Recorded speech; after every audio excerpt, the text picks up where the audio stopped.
तो section A start करते हैं। सेक्शन ए में सारे क्वेश्चन 2 मार्क्स के। फर्स्ट क्वेश्चन है find the roots of the quadratic equation.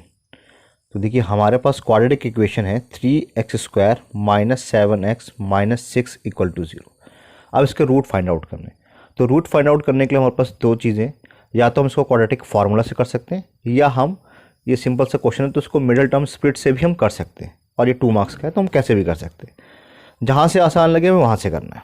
ठीक, तो अगर मैं मिडिल टर्म स्प्लिट को यूज़ करता हूँ तो इसे मैं कैसे सॉल्व करूँगा। पहले वाले को लास्ट वाले से मल्टीप्लाई कीजिए, कितना आ गया माइनस का 18x²। ठीक, क्वेश्चन देखिए सॉल्व करने के लिए हम 18 यूज़ करते हैं। ठीक है, अब 18 के हमें फैक्टर करने हैं, इस तरीके से स्प्लिट करना है कि उसको मल्टीप्लाई करने पे तो वापस से यही आ जाए माइनस का 18x², और प्लस और माइनस करने पे ये मिडिल टर्म आ जाए। तो मैं 18 को लिख सकता हूँ 1 × 18, तो 18 आएगा। लेकिन 1 + 18 प्लस कर दे या माइनस कर दे -7 नहीं आएगा, तो इस पेयर को हम नहीं लेंगे। मैं लिखता हूँ 2 × 9, 18 आता है। ठीक, तो 2 9 या 18 भी आता है, और 9 में से अगर 2 माइनस करें तो 7 भी आता है। तो हमें एक्चुअल में फैक्टर लेने क्या पड़ेंगे, एक तो हम लेंगे 2x और एक लेंगे माइनस का 9x।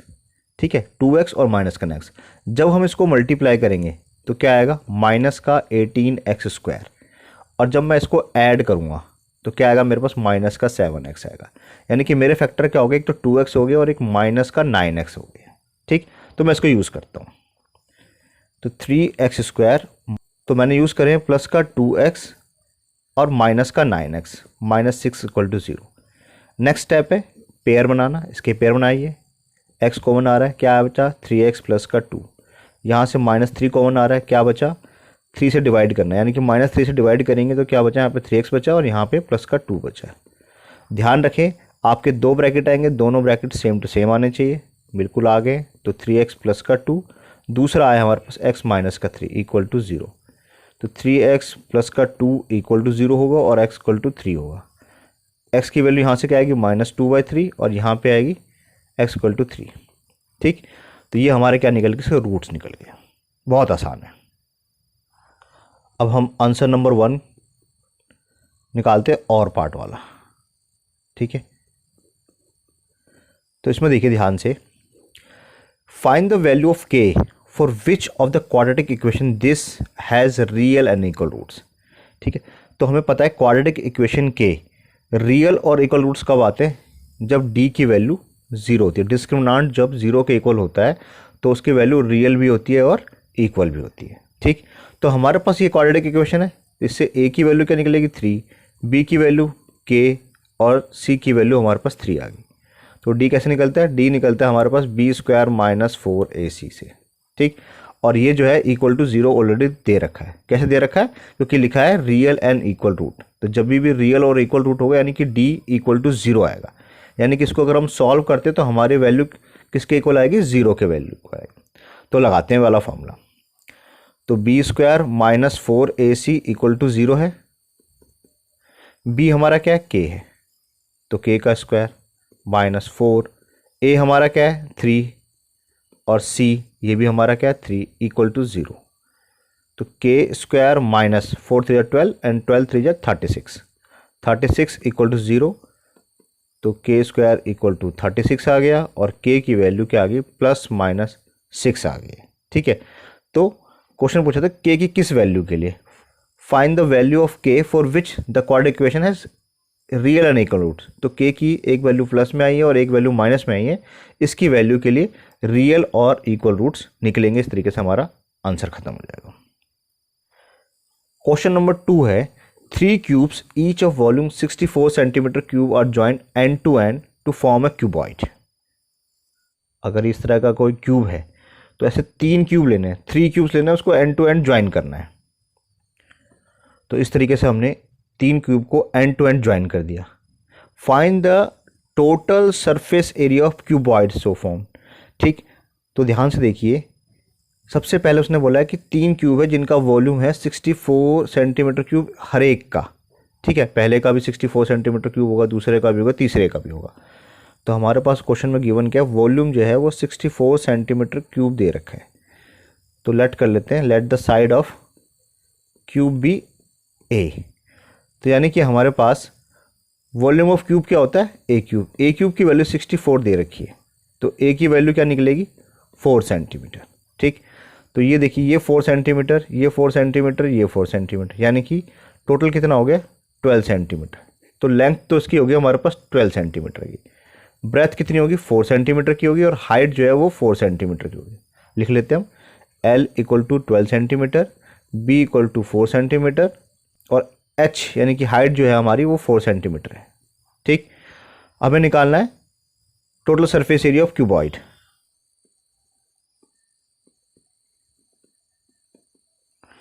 ये होता क्या है हमारे पास, 2LB plus BH plus HL। ठीक, तो 2 व्हाट इज L, 12, और B है हमारा 4, तो 12 इंटू 4 48 हो गया। फिर B इंटू H 4 इंटू 4 16 हो गया। फिर HL 4 इंटू 12 48 हो गया। ठीक, तो ये हो गया 2 112, इसको मल्टीप्लाई करते हैं तो 224 सेंटीमीटर स्क्वायर। क्वेश्चन नंबर 3 है, an interior house cricket match was organised by a school, distribution of runs made by the student is given below, find the median run score. तो ये टेबल गिवन है कि 0 से लेकर 20 तक 4 बच्चों ने बनाए, 20 से 40 6 बच्चों ने रन बनाए, 40 60 5 बच्चों ने रन बनाए, और इसका हमें मीडियन फाइंड आउट करना है। तो फ्रीक्वेंसी गिवन है 4 6 5 3 एंड 4। इससे हम CF निकालते हैं, 4, इन दोनों को ऐड करेंगे 10, नेक्स्ट नंबर ऐड करेंगे 15, फिर नेक्स्ट नंबर ऐड करेंगे 18, फिर नेक्स्ट ऐड करेंगे 22। तो ये हमारे पास CF निकल गया। ठीक, अब हमें निकालना है क्या, इसमें मीडियन निकालना है। मीडियन का फॉर्मूला क्या होता है, ये होता है हमारा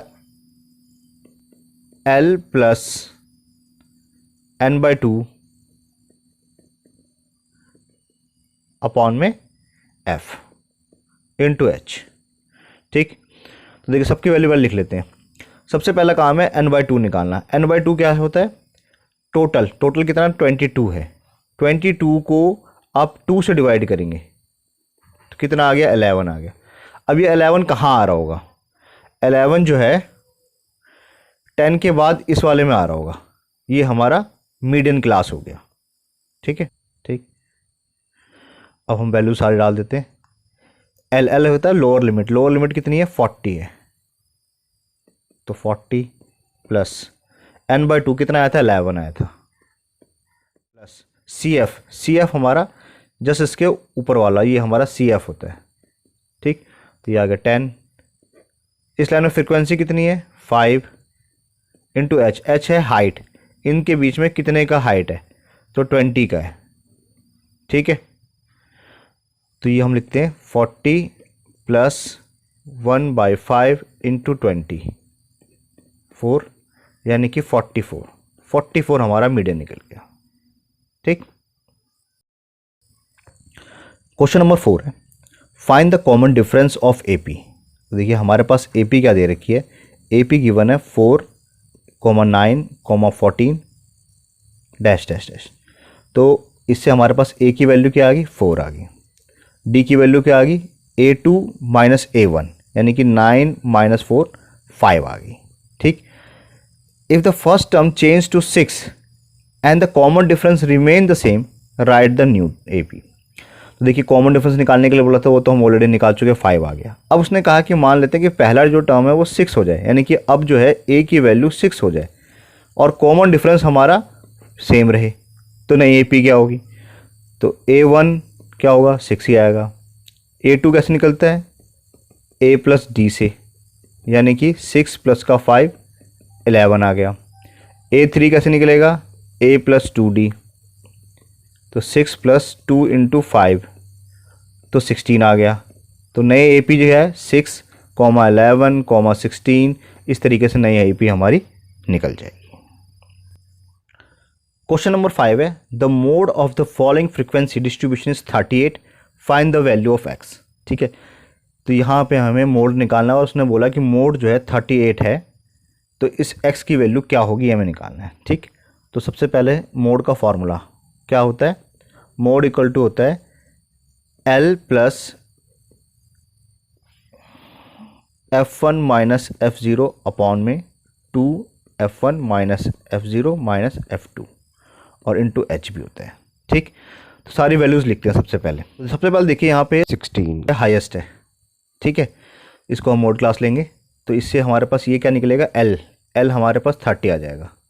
ठीक, और ये हमारा क्या है F1 फ्रीक्वेंसी वाला क्या हो गया, F1 जो है हमारे पास 16 आ जाएगा। और ये F0 जो है हमारे पास 12 आएगा। F2 जो है X है और H गैप जो है वो 10-10 का गैप है, इनके बीच में हाइट जो 10 का है। तो ये हमारी सारी वैल्यूज़ निकल गई, इसको पुट कर देते हैं।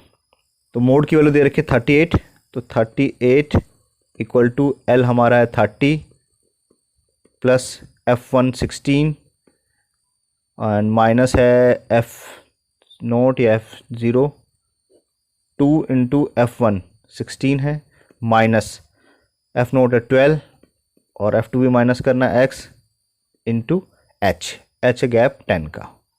ठीक है, इसको इधर ले आते हैं तो क्या इतना बचा, 8 बचा। 8 इक्वल टू 16 माइनस 12 4 बचा है अपॉन 32 में से 12 को माइनस करेंगे तो 20 बचा। 20 माइनस का X इंटू 10।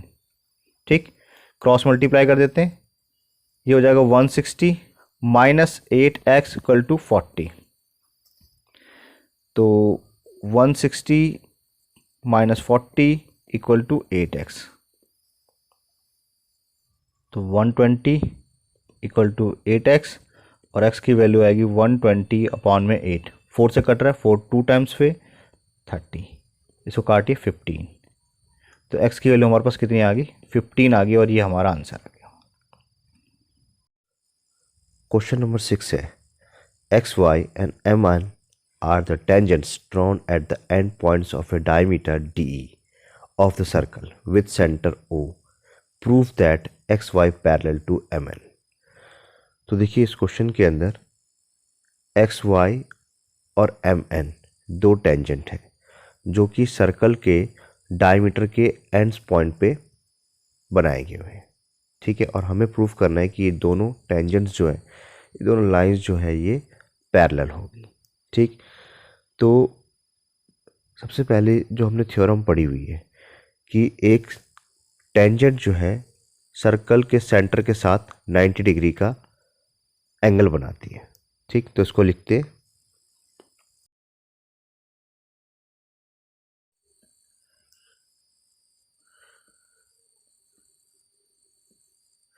तो एक्स वाई क्या होगा, परपेंडिकुलर होगा DO पे। ठीक है, यानी कि ये वाला जो एंगल बन रहा है इसको एंगल 1 लेट कर लेते हैं। ये कितने का बनेगा, 90 डिग्री का बनेगा। तो एंगल 1 इक्वल टू कितना होगा, 90 डिग्री होगा। ठीक है, similarly MN is also tangent, so it's also make a 90 degree angle with OE।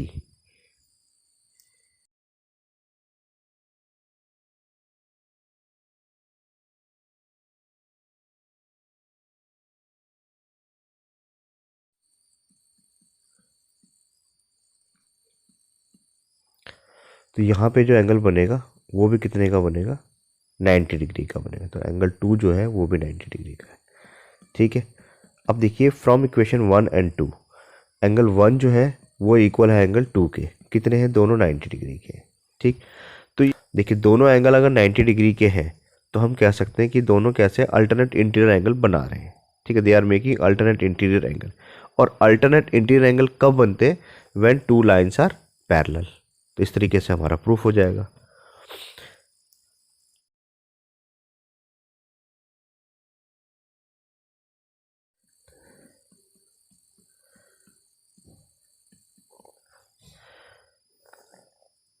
तो इस तरीके से हमारा निकल जाएगा।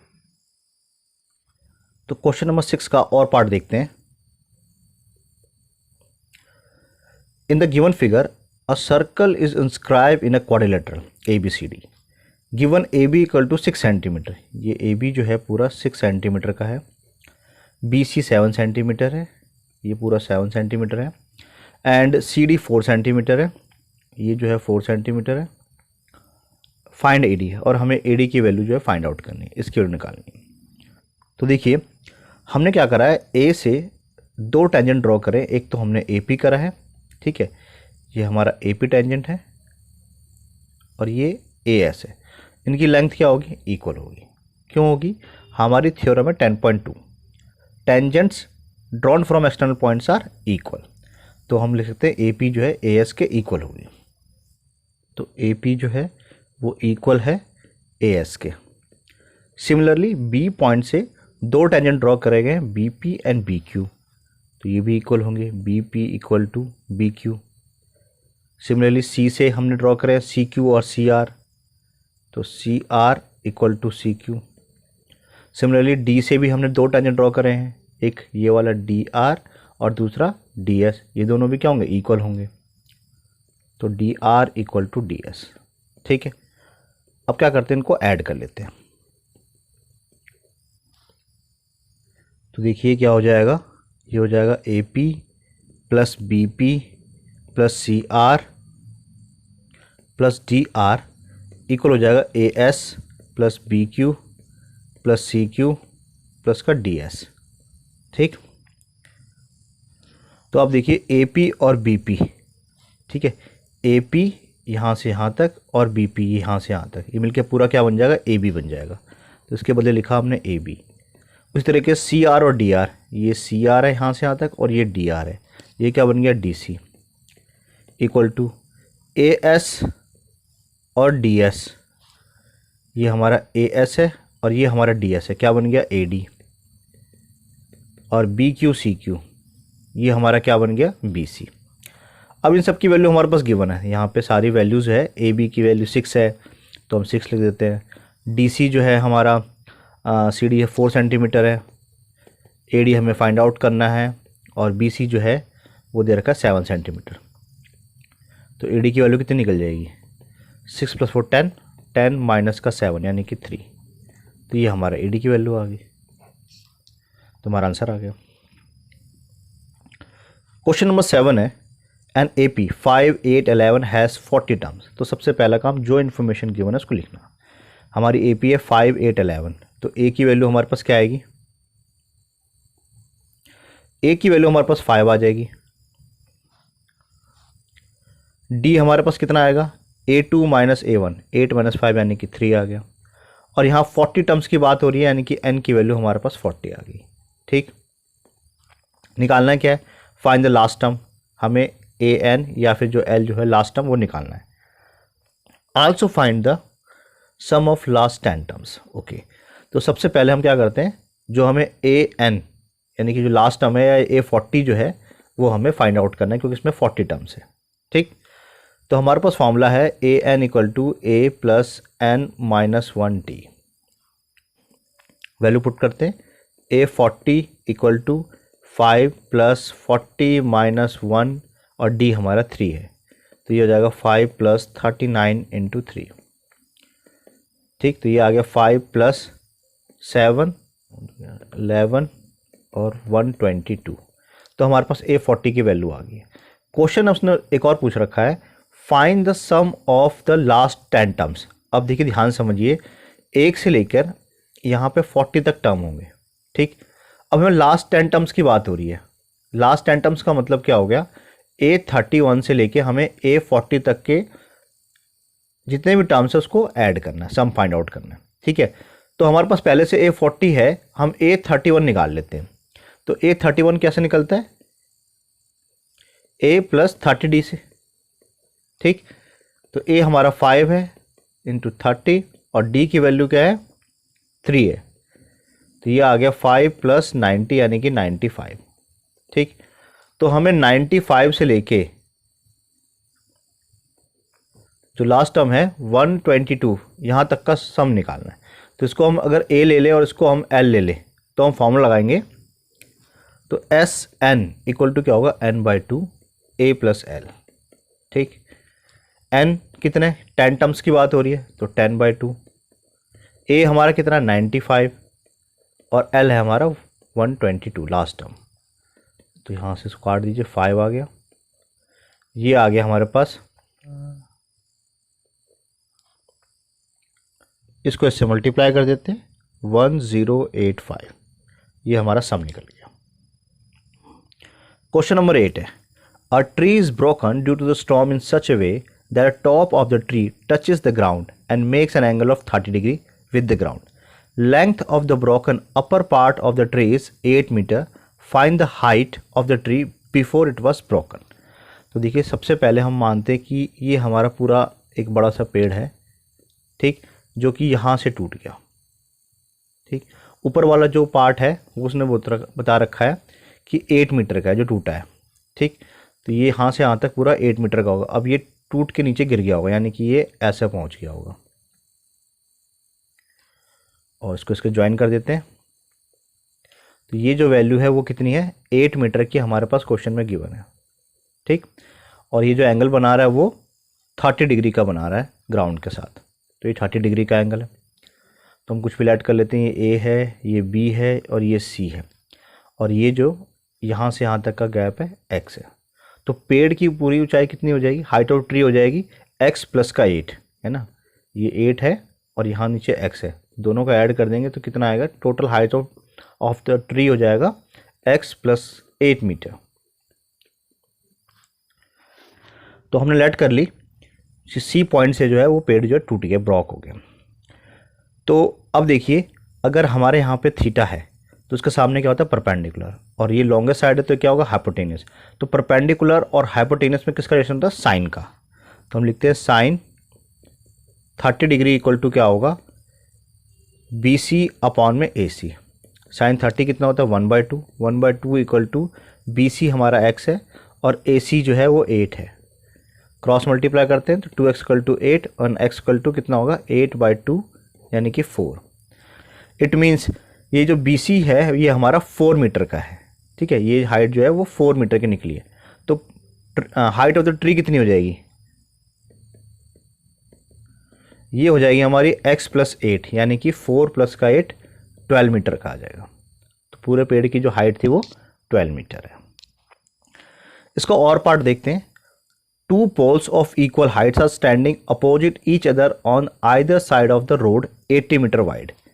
तो देखिए सबसे पहले एक 80 मीटर की एक रोड है, सपोज कीजिए ये 80 मीटर की वाइड रोड है, इस पे दो पोल खड़े हैं, एक इस साइड एक इस साइड। तो हमने इक्वल हाइट के दो पोल इस पे खड़े कर दिए, एक इस साइड और एक इस साइड।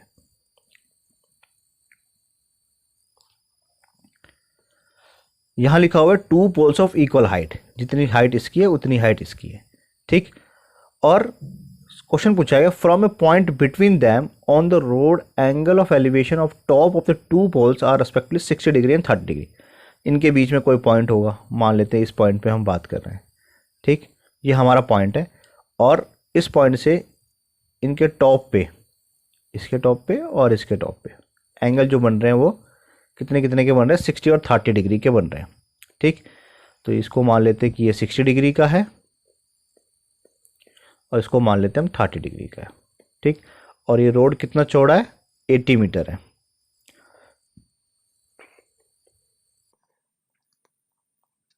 तो कुछ भी नाम रख देते हैं, ये ए है, ये बी है, ये सी है, ये डी है और ये हमारा ई पॉइंट है। इसको अगर हम x का मान लेंगे तो ये कितना होगा, 80 माइनस x मीटर का, ठीक। और ये दोनों पोल जो है h मीटर के हैं क्योंकि दोनों की हाइट जो है इक्वल है, मैंने h मीटर लेट कर ली।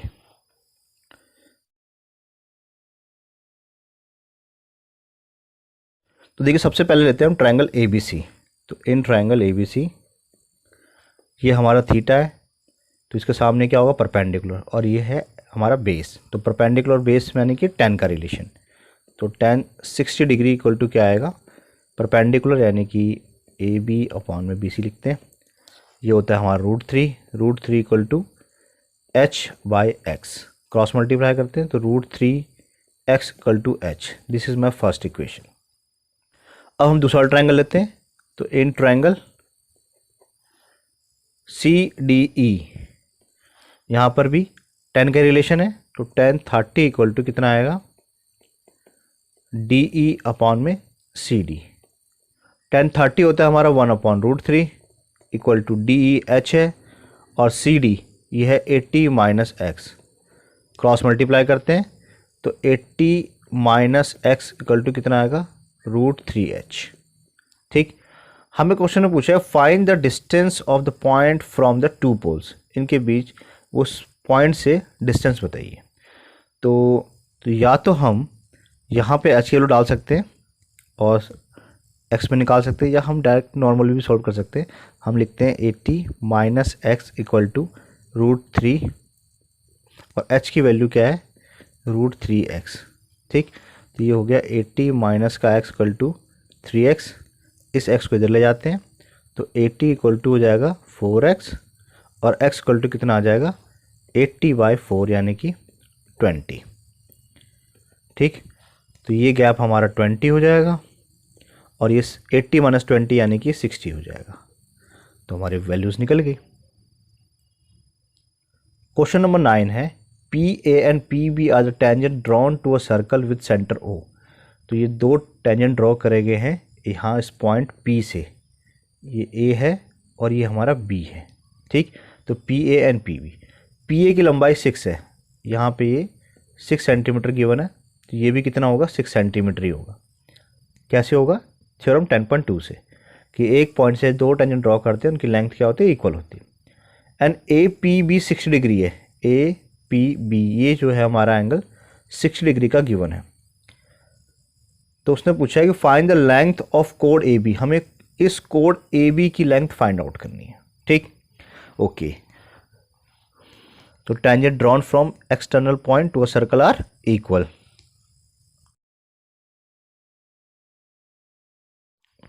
अब ध्यान से देखिए, तो इसका मतलब क्या होगा कि अगर PA और PB बराबर है तो इनके साथ ये जो एंगल बनेंगे, ये वाला एंगल जो है इसके इक्वल भी बनेगा।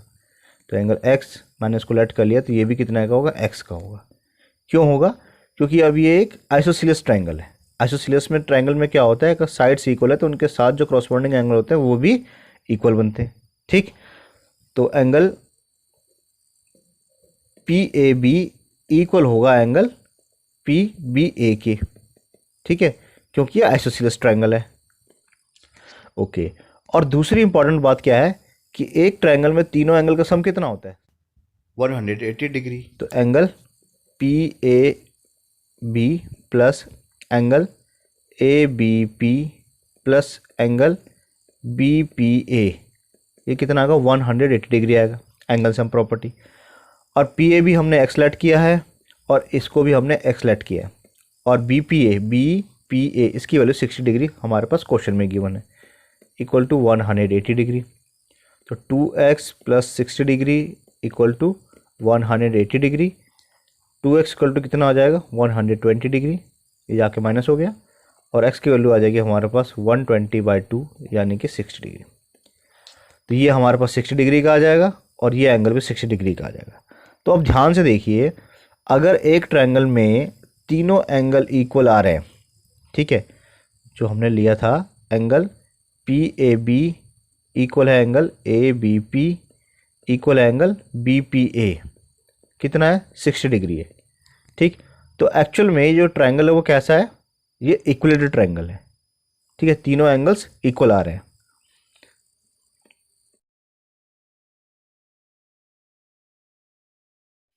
अगर तीनों एंगल इक्वल है और ये इक्विलेटरल ट्रायंगल है तो इसका मतलब क्या होगा, इनकी जो साइड्स क्या होंगी, इक्वल होगी। तो AP इक्वल होगा AB के और AB इक्वल होगा BP के, सारी साइड्स इक्वल है। और अगर यहाँ पर एक साइड की वैल्यू 6 सेंटीमीटर गिवन है तो सब साइड्स की वैल्यू कितनी कितनी आ जाएगी, 6 सेंटीमीटर आ जाएगी। तो बस हमारे पास AB की लेंथ भी कितनी आ जाएगी, 6 सेंटीमीटर आएगी, और ये हमारा आंसर आ गया। क्वेश्चन नंबर 10 है the sum of the square of 3 positive numbers are consecutive multiples of 5 is 725.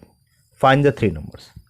तो 3 नंबर है, कंसेक्यूटिव है और वो मल्टीपल ऑफ 5 है, उनका स्क्वायर करेंगे और ऐड करेंगे यानी कि सम करेंगे तो हमारा आंसर आएगा 725।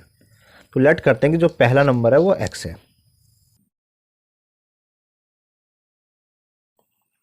तो सेकंड नंबर क्या होगा, जो हमारा सेकंड नंबर होगा वो x + 5 होगा।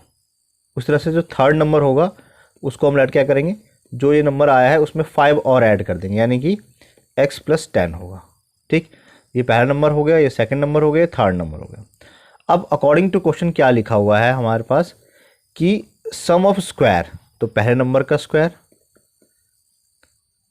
दूसरे नंबर का स्क्वायर और तीसरे नंबर का स्क्वायर, इसका सम जो है वो कितना आ रहा है, 725 आ रहा है। इसको सॉल्व करते हैं, तो एक्स स्क्वायर रहेगा। इसको सॉल्व करते हैं, क्या आया, a square plus b square plus का 2ab। इसको करते हैं ए स्क्वायर प्लस का बी स्क्वायर प्लस का 2ab इक्वल टू 725। तो देखिए एक्स एक्स एक्स स्क्वायर यानी कि हो गया 3x स्क्वायर, ठीक है। और 10x 20 यानी कि 30x, 25 और 100 125, इसको इधर ले जाते हैं तो माइनस का 725 इक्वल टू 0। तो ये हो गया 3x स्क्वायर प्लस का 30x माइनस 600 इक्वल टू 0।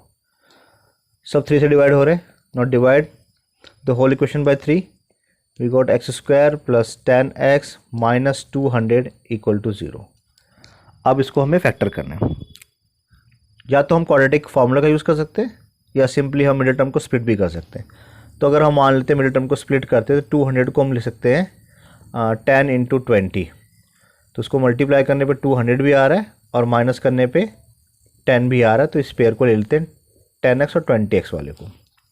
तो हम लिखते हैं एक्स स्क्वायर प्लस का 20x माइनस का 10x माइनस 200 इक्वल टू 0। तो यहाँ से x कॉमन लेते हैं, क्या बचा x प्लस का 20, यहाँ से माइनस का 10 कॉमन लेते हैं x प्लस का 20। तो एक तो हमारे पास आ गया x प्लस का 20 और दूसरा आया x माइनस का 10। 0 से इक्वेट करते हैं x प्लस 20 इक्वल टू 0 और x माइनस 10 इक्वल टू 0। तो x की वैल्यू आ गई माइनस का 20 और यहाँ पे x की वैल्यू आ गई 10। तो यहाँ पे बात हो रही है पॉजिटिव नंबर्स की, तो इसको तो लेंगे नहीं, यानी कि हमारे वैल्यू के आगे 10 आ गई। तो हमारा पहला नंबर क्या आ जाएगा 10, दूसरा नंबर आ जाएगा 15 और तीसरा नंबर आ जाएगा 20। तो ये हमारा आंसर आ गया। ये वो 3 नंबर है, इनका स्क्वायर करके सम करेंगे तो आंसर आएगा 725। सेक्शन सी स्टार्ट करते हैं। क्वेश्चन नंबर 11 है, construct two concentric circle of radii 3 centimetre and 7 centimetre, draw 2 tangent to the smaller circle from a point P which lies on the bigger circle. तो सबसे पहले हम क्या करते हैं, 3 सेंटीमीटर के एक वृत्त खींचते हैं। तो ये हमने 3 सेंटीमीटर की एक वृत्त खींच ली। अब हम इसी को केंद्र मान के 7 सेंटीमीटर का एक और वृत्त खींचते हैं।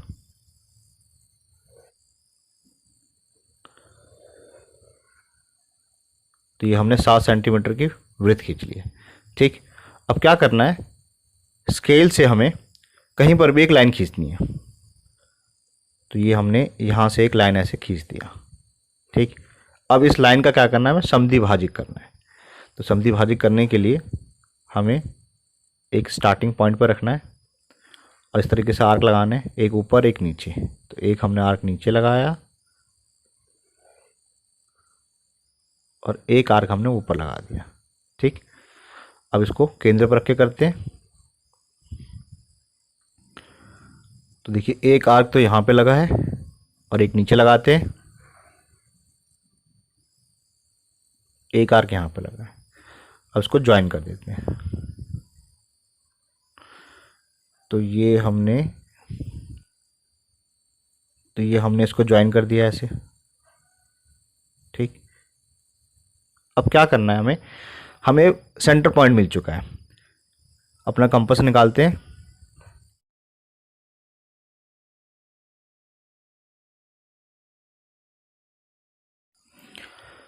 इसको इस तरीके से हमें केंद्र पर रखना है, ठीक है, और 2 आर्क लगाने हैं।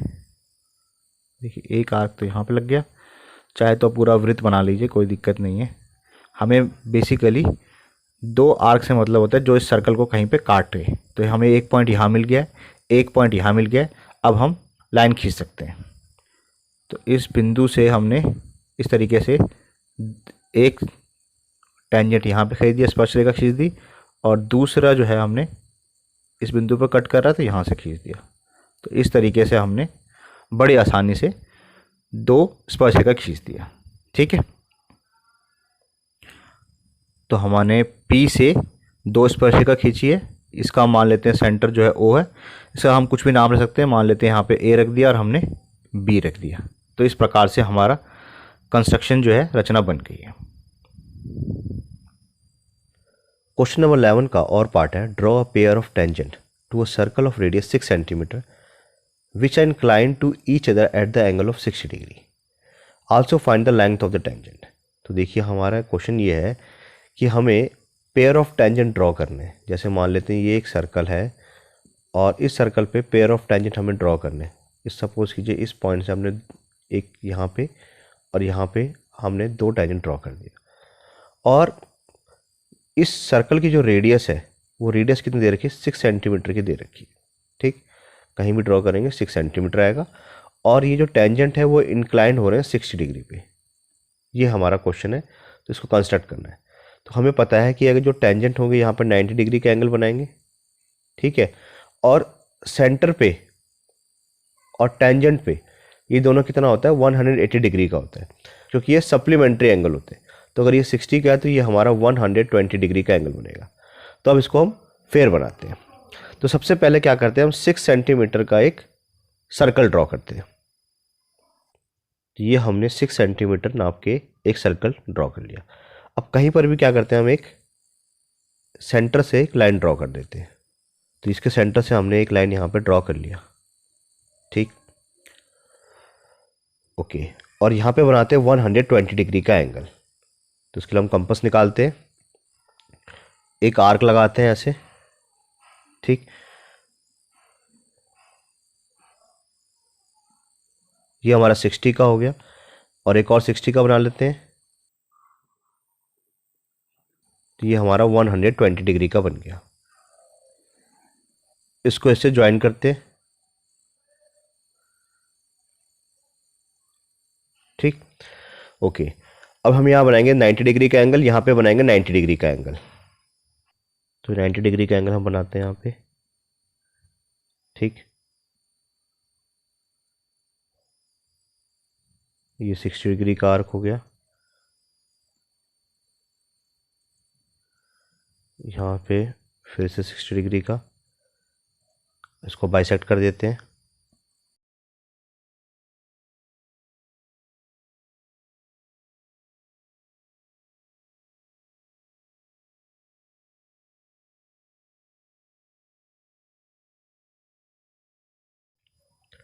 सिमिलरली यहाँ पे 90 डिग्री का एंगल बनाते हैं और इसको इससे ज्वाइन करते हैं। तो इस तरीके से ज्वाइन हो जाएगा और ये जो है हमारा फाइनली क्या हो जाएगा, कंस्ट्रक्शन जो है बन जाएगी। ठीक, तो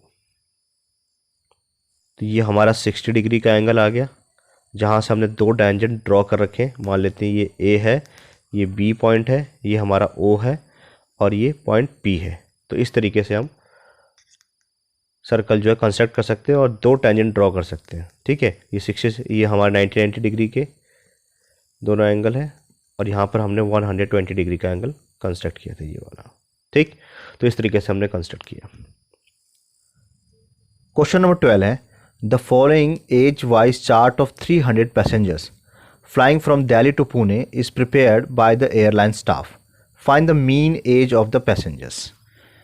तो यहाँ पर देखिए एज दे रखा है, जिनकी 10 से कम है ऐसे 14 है, जिनकी 20 से कम है उनके ऐसे 44 पैसेंजर्स है। ठीक है, तो सबसे पहले हम इसके एक टेबल बनाते हैं। तो देखिए हमने लिख दिया एज, 10 का गैप है, 10, 20, 30, 40, तो इस हिसाब से हमने क्लास इंटरवल ले लिया।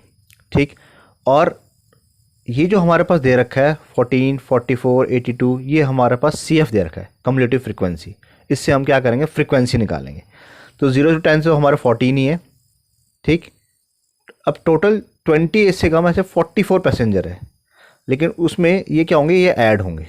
तो हम क्या करेंगे, 14 को इसमें से माइनस कर देंगे, कितना बचा, 30 बचा। तो इस एज ग्रुप के कितने लोग हैं, सिर्फ 30 है। सिमिलरली 30 से कम टोटल 82 है, तो ये वाले जो सारे जो माइनस कर देंगे, यानी कि हम 44 को माइनस करेंगे इससे, तो हमारे पास कितना बच गया 38। तो 20 से 30 एज ग्रुप हमारे 38 है। इसको ऐसे कंप्लीट करते हैं सब्ट्रैक्ट करके।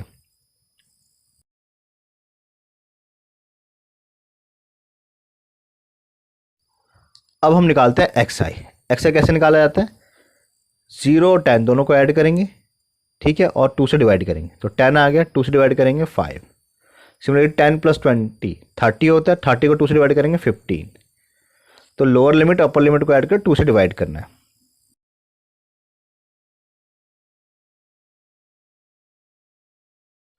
तो मीन निकालना है तो कोई भी मेथड यूज़ कर सकते हैं, हम simply F i x I use करते हैं। इसको मल्टीप्लाई करते हैं, 14 5 जो 70,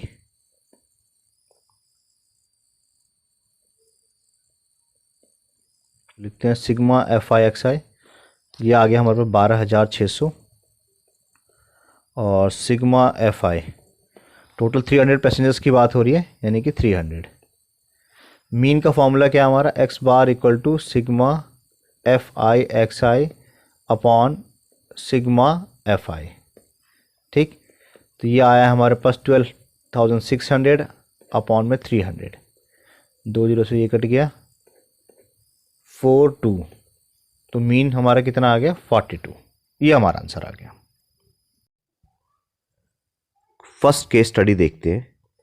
क्वेश्चन नंबर 13 है, a lighthouse is a tall tower with the light near the top. These are often built on island, coasts or on the cliffs. Lighthouse on water surface act as a navigational aid to the mariners and send warming to boats and the ship for the dangers. Initially coal would be used to illuminators. Gradually it was replaced by the candle, lanterns, electric lights. Nowadays they are run by the machines and remote monitoring. Prongs Reef's Lighthouse of the Mumbai was constructed in 1874-75. It is approximately 40 meters in high and its beam can be seen at a distance of 30 kilometers. A ship and the boat are coming toward the lighthouse from opposite directions. Angles of depression of flashlight from the lighthouse to the boat or the ship are 30 degree and 60 degree. तो देखिए ध्यान से, यहाँ पर एक light house की बात की, जैसे यहाँ पे पिक्चर में दिखाया गया कि एक लाइट हाउस है, इसकी तरफ से शिप और बोट आ रहे हैं और उनके साथ जो एंगल ऑफ डेप्रेशन बन रहा है वो 30 डिग्री एंड 60 डिग्री बन रहा है। अब इस पर क्वेश्चन पूछ देखते हैं। फर्स्ट क्वेश्चन है, which of two boats or ship is near to the lighthouse, find its distance from the lighthouse. तो देखिए, अगर ये 30 डिग्री का एंगल बन रहा है तो यहाँ पे भी कितने का बनेगा, 30 डिग्री का एंगल बनेगा। सिमिलरली यहाँ पर ये अल्टरनेट इंटीरियर एंगल से 60 डिग्री का एंगल बन जाएगा, ठीक। उसने हमसे क्वेश्चन पूछा है कि कौन सा पास में होगा, बोट पास में होगा या शिप पास में होगा। तो जिसका एंगल ज़्यादा बन रहा है वही क्या होगा, ज़्यादा पास में होगा। तो हम उसी को डायरेक्ट निकाल लेते हैं और हमें पता लग जाएगा। तो देखिए, जैसे अगर मैं यहाँ पे 60 डिग्री का एंगल बना तो ये ट्रायंगल लेते हैं, ट्रायंगल ABC, और यहाँ पे क्वेश्चन में लिखा है it is approximately 40 metre high and it can be seen at a distance of 30 kilometre. तो इसकी जो हाइट है वो कितनी है, 40 मीटर है। ये हमारा 40 मीटर का है, ठीक। तो हम ट्रायंगल ABC से BC की जो वैल्यू है फाइंड आउट करते हैं। ये हमने फिलहाल x मीटर का लेट कर लिया कि इनके बीच का जो गैप है वो x मीटर है।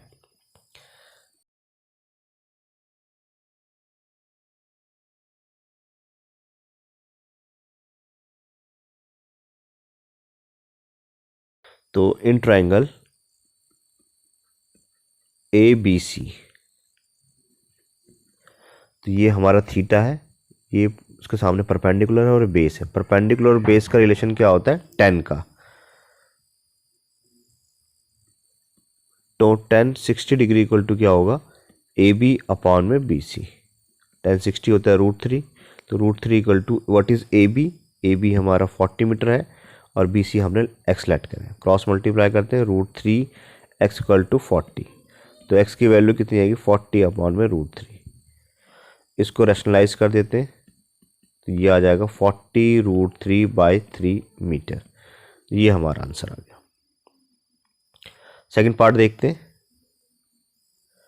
सेकेंड पार्ट है find the time taken by the boat to reach the lighthouse if it is moving at the rate of 20 kilometre per hour. तो देखिए इस बार जो है हमें ये डिस्टेंस निकालना है, dv कितना होगा, ठीक है। तो इसको हम y मीटर का लेट कर लेते हैं।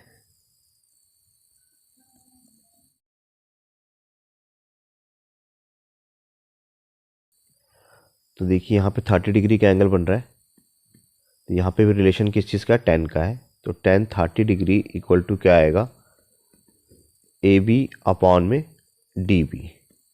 10 30 होता है 1/√3 इक्वल टू ए बी हमारा 40 है और डी बी हमने y लेट किया है, तो y इक्वल टू कितना हो जाएगा 40√3 मीटर, ठीक। तो सबसे पहले हमने क्या है डिस्टेंस फाइंड आउट कर लिया कि एक्चुअल में इसका डिस्टेंस कितना है। अब उसने क्वेश्चन पूछा है find the time taken by the boat to reach the lighthouse if it is moving at the rate of 20 kilometre per hour, ठीक है। यानी कि तो वो 60 मिनट के अंदर कितना जाता है, 20 किलोमीटर जाता है या 20,000 मीटर जाता है, एक ही बात है, ठीक है। यानी कि 1 मिनट में कितना जाएगा, 20,000 अपॉन में 60 मीटर ये जाएगा। ये कन्वर्ट कर दिया मैंने क्योंकि ये मीटर में और ये भी मीटर में। तो हमें पता है कि टाइम इक्वल टू क्या होता है, डिस्टेंस अपॉन में स्पीड। तो डिस्टेंस है हमारा 40√3 किलोमीटर और स्पीड हमारी निकली है ये कितनी, 20,000 अपॉन में 60। इसको सॉल्व करते हैं तो ये हो जाएगा हमारे पास 40√3 अपॉन में 20,000 इंटू 60। सो काट देते हैं, 2 जीरो से तो ये कट गया और 4 से काटिए 5 टाइम्स 50 और इसको काट दिए 325। तो 3√3 अपॉन में 25 यानी कि 3 इंटू 1.73 अपॉन में 25 और ये आ गया हमारे पास 0.2076 मिनट्स। तो इतना मिनट्स लगेंगे अप्रॉक्सीमेटली इसको स्पीड से वहाँ पहुँचने में। क्वेश्चन नंबर 14 है Krishnanagar is the small town in Nadia district of West Bengal. Krishnanagar clay dolls are unique in their realism and the quality of their finish. They are created by the modeling coils of clay over a metal frame. The figures are printed in a natural color and their hair is made either by the sheep's wool or jute. Artisan makes models steering from the foods animal gods. Ratio of the diameter of the red spherical apples in doll 1 to that of spherical orange in doll 2 is the 2:3।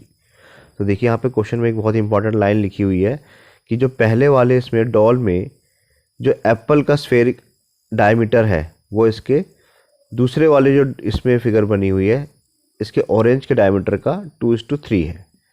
Doll 3 male doll is blue colour has cylindrical body and spherical head. ये cylindrical body है और spherical head है, ठीक है। यहाँ पर भी the spherical head touches the cylindrical body. The radius of the both the spherical head and the cylindrical body is 3 centimetre.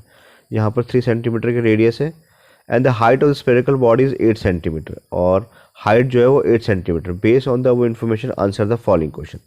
इनके आंसर देते हैं। फर्स्ट क्वेश्चन है what is the ratio of the surface area of the red spherical apple in doll 1 to the spherical orange in doll 2। तो यहाँ पे जो हमारे पास information given थी इन दोनों के डायमीटर में का रेशियो दे रखा है। जो स्फेरिकल 1 है diameter of the red spherical Apple doll 1 and doll 2 2:3 है, ठीक। तो अगर डायमीटर 2:3 है तो रेडियस क्या होगा, इसको हम ऐसे मान लें 2r1 इक्वल टू 2r2 मान लें, पर 2 टाइम्स रेडियस डायमीटर होता है, ठीक है। और ये क्या दे रखा है, ये दे रखा है 2:3। तो इनके जो रेडियस होंगे वो भी 2:3 में होगा। क्वेश्चन पूछा है what is the ratio surface area of. तो सरफेस एरिया ऑफ, अब ये स्फेयर है, स्फेयर का सरफेस एरिया क्या होता है 2πr²। तो पहले वाले का अगर हम सरफेस एरिया निकालेंगे तो 2 पाई r1 का स्क्वायर इस टू 2 पाई r2 का स्क्वायर। तो 2 पाई और 2 पाई तो हटा दीजिए, यानी कि 2 का स्क्वायर इस टू 3 का स्क्वायर। तो हमारे पास आ जाएगा 4:9। तो ये हमारा पहले क्वेश्चन का आंसर निकल गया। सेकंड क्वेश्चन है the blue doll of doll 3, ये वाली जो हमारी ब्लू डॉल है, is melted and its clay is use to make the cylindrical drum of doll 4। इससे हमने डॉल 4 बनाई। If the radius of the drum is also 3 centimetre, find the height of the drum. तो यहाँ पर इसकी radius क्या है, 3 centimetre given है, एंड हाइट जो है हमें निकालनी है। ठीक, यहाँ पर देखते हैं हम रेडियस और हाइट की बात। तो इसमें रेडियस और हाइट कितना कितना गिवन था, 3 और 8 दे रखा था हमें। यहाँ पे था the radius of the both the spherical head and the cylindrical body 3 centimetre. Radius 3 centimetre है और हाइट जो है 8 सेंटीमीटर है। ठीक, तो इसकी रेडियस 3 सेंटीमीटर और हाइट जो है 8 सेंटीमीटर। तो वॉल्यूम ऑफ ड्रम कैसे निकलेगा, जो हमारा वॉल्यूम ऑफ सिलेंडर वाला पोर्शन है ये प्लस वॉल्यूम ऑफ स्फीयर वाला ऊपर वाला। तो वॉल्यूम ऑफ ड्रम क्या है, पाई r square h। Volume of cylinder ये भी होता है हमारा पाई r स्क्वायर h। और वॉल्यूम ऑफ स्फीयर क्या होता है, 4/3 पाई r क्यूब। ये वैल्यू डालते हैं। देखिए सबसे पहले तो पाई सब में से हटा देते हैं, हमारा सॉल्व करना आसान हो जाएगा। अब यहाँ पर ड्रम का रेडियस है 3 का स्क्वायर इंटू h हमें निकालना है। इस वाले के लिए क्या है, 3 का स्क्वायर और हाइट है 8। यहाँ पे 4/3 है और r क्यूब है। अब देखिए यहाँ पे 3 स्क्वायर काट दिया हमने, 3 स्क्वायर काट दिए, और यहाँ पे भी 3 स्क्वायर काट दिया, सिर्फ 3 बचा है, और इस 3 को भी इस 3 से काट दिया। तो कितना बच गया हमारे पास, h इक्वल टू बचा 8 प्लस का 4 यानी कि 12 सेंटीमीटर। और ये हमारा आंसर आ गया। तो वीडियो से रिलेटेड अगर कोई भी डाउट हो तो आप कमेंट करके पूछें। वीडियो अच्छी लगे तो लाइक करें, अपने फ्रेंड के साथ शेयर करें और चैनल को सब्सक्राइब करना ना भूलें। मिलते हैं अगले वीडियो में।